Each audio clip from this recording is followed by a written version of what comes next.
Un video caricato su YouTube ha catapultato i sandonatesi al Natale del 1989.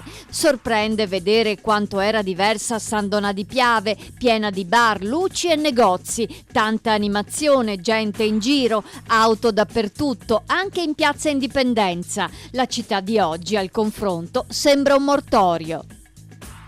Lavoro nero nel calzaturiero. Grazie al numero messo a disposizione dalla CGIL, il muro di omertà comincia a sgretolarsi. Sono state segnalate una decina di aziende rivierasche che commissionano merce a laboratori cinesi clandestini. Ora la verifica alle autorità competenti.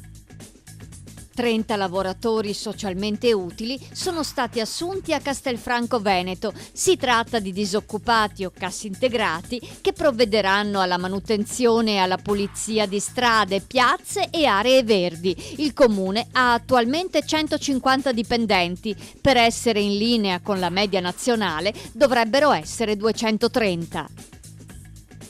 La grande sfera di Tony Benetton a Treviso, oggetto di un vivace dibattito. Per Natale i commercianti l'hanno addobbata con luci a LED e i trevigiani si sono divisi. Luminarie e decorazioni oltraggiano oppure valorizzano la famosa scultura alle porte del centro storico. Il sondaggio è aperto.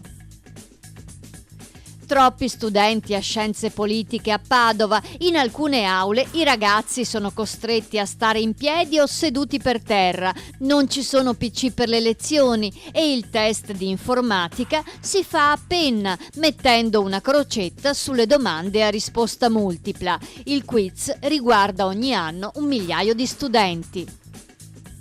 Boom di clienti russi alle terme. 3.000 turisti hanno villeggiato ad Abano e Montegrotto durante le festività. Si tratta di un mercato in forte espansione. I russi vanno matti per il Made in Italy e hanno notevoli possibilità di spesa.